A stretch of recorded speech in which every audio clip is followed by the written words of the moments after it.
আশঙ্কা দেখা দিয়েছে। প্রথম প্রশ্ন, এই 12 পাতার ফর্ম একজন মা বোনকে তার জেনুইনিটি দেখার জন্য কি প্রয়োজন, তার সংসারের খুঁটিনাটি এইভাবে তথ্য সংগ্রহ করা হচ্ছে কেন? 2, লক্ষ্মীর ভান্ডার কবে থেকে দেয়া হয়েছে, কত মাস অব্দি দেয়া হয়েছে আপনারা জানেন। অন্নপূর্ণা ভান্ডার 1 জুন থেকে দেওয়ার কথা, মে মাসের বকেয়াটা কোথায়?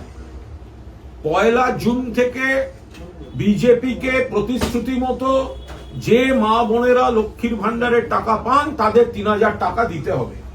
আপনারা স্ক্রুটিনি চালাতে পারেন, ভুল থাকলে বাদ দিন, কিন্তু নির্বাচনের আগে প্রতিশ্রুতি দিয়েছেন, এখন আপনারা আবার সেই ফর্ম ফিল আপের লাইনে চলে গেলেন। নোটবন্দিতে লাইন, ভোটার লিস্টের লাইন, ভোটার লিস্ট যাচাইতে লাইন, এখন আবার অন্নপূর্ণা ভান্ডারের জন্য লোকের কাছে গিয়ে ফর্ম ফিল আপ করানো, আবার লাইন।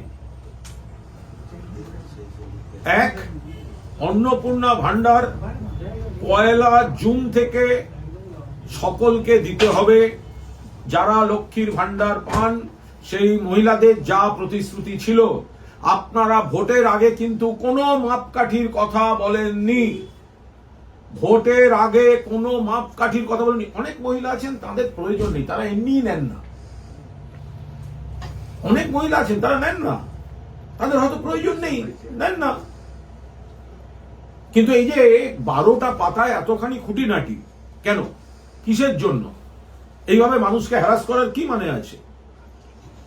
এর পরেরটা, তাহলে কোন মাস থেকে দেবেন, কবে দেবেন? যে মাস থেকে দেবেন সেই মাস থেকে কি মে মাসের বর্ধিত বকেয়াটা পাওয়া যাবে? সেটাও তো দিতে হবে। শুধু কথার জাগলারিতে ভুলিয়ে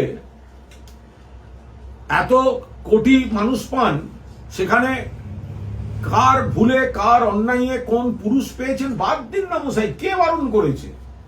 এত বড় একটা সিস্টেম, কে কোথায় এসব করে রেখেছে অপকর্ম বা ভুল, যাই হোক। কিন্তু বিরাট সংখ্যক মানুষকে যে বাদ দেয়া, এই বাদ দেয়াটা কিন্তু আপনাদের প্রতিশ্রুতিতে ছিল না। আপনারা আগে বলেননি কেন মাপকাঠি, আগে বলেননি কেন সকলকে দেওয়া হবে না, কেন বলেননি আগে যে সকলকে দেওয়া হবে না? ভোটের পর আমরা মাপকাঠি তৈরি করবো। তাহলে কি দাঁড়ালো? 1,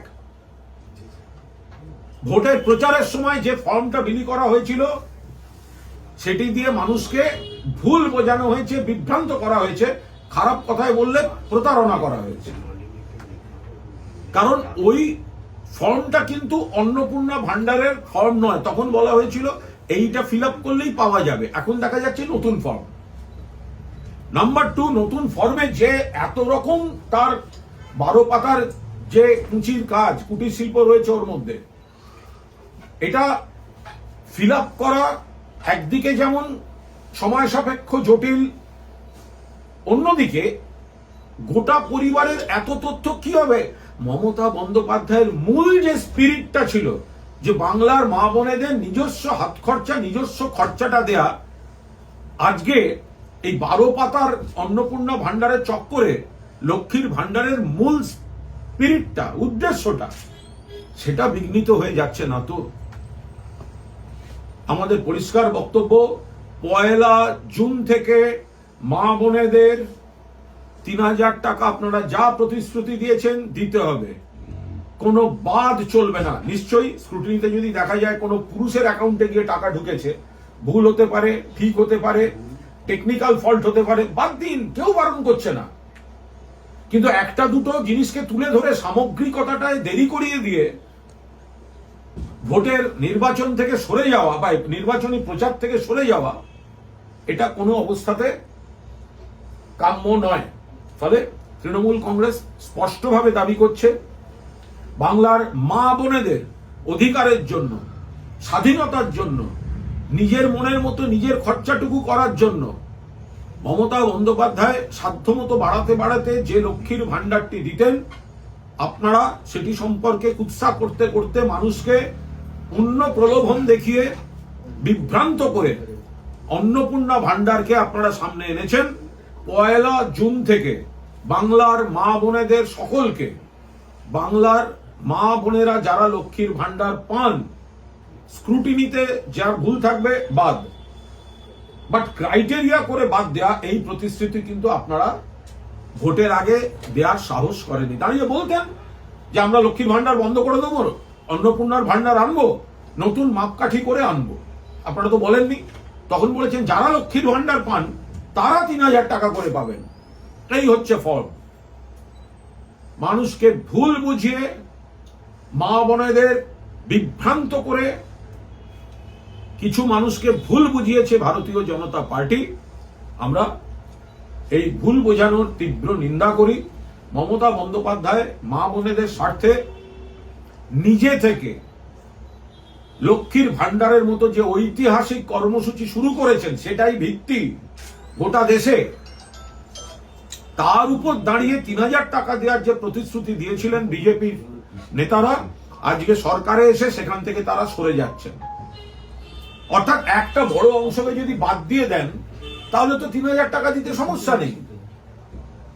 আর মমতা বন্দ্যোপাধ্যায় ধরা যাক ওনারা বলতে চাইছেন কি, এখন অবধি আমরা যা জেনেছি যে সরকার পোষিত টাকাও যিনি পান কোন সংস্থার, তিনি এই টাকাটা পেতে পারেন না। তো তাহলে এরকম অনেক অর্গানাইজেশন আছে। আমাদের প্রশ্ন, তাহলে কি আশা কর্মী দিদিরা পাবেন? তো কারণ তারা তো সরকারেরই পান। আবার এখন এরা বলছেন সরকার পোষিত বা সরকারি কোনো ব্যাপার পায়, তাহলে তারা লক্ষ্মীর ভান্ডার পাবেন না। তাহলে আশা কর্মী যে দিদিরা আছেন তাদের বেতন এমনিতেই কম, আগে আরো কম ছিল। মমতা বন্দ্যোপাধ্যায় সাধ্যমতো যেটুকু করতে করতে গেছেন, তার সঙ্গে হয়তো লক্ষ্মীর ভান্ডারটা একটা সাপোর্টিং একটা অ্যামাউন্ট হিসেবে যোগ থাকতো। তাহলে এরকম আরো অনেকগুলি সামাজিক স্লট আছে যারা হয়তো সরকারের ডালপালাতে আছেন তারা, কিন্তু তাদের আরো একটু আর্থিক সাপোর্ট দরকার। এখন যদি একটা নিষেধাজ্ঞা হয় যে সরকারের ডালে পালায় যারা আছে তারা পাবেন না, তাহলে তারা বিরাট সংখ্যক মহিলা যাদের প্রয়োজন তারা তো বাদ যাবেন। তো তাই আমাদের কথা, 1 জুন থেকে 3,000 টাকা যারা লক্ষ্মীর ভান্ডার পেতেন, স্ক্রুটিনিতে যদি কোনো ভুল বেরোয় সেই ভুলটা আলাদা, কিন্তু কোনো ক্রাইটেরিয়া করে বাদ দেওয়া যাবে না। ইলেকশনের আগে যা প্রতিশ্রুতি ছিল বিজেপি সরকারকে সেই প্রতিশ্রুতি পালন করতে হবে। এটা গেল প্রথম বিষয়। দ্বিতীয় বিষয়,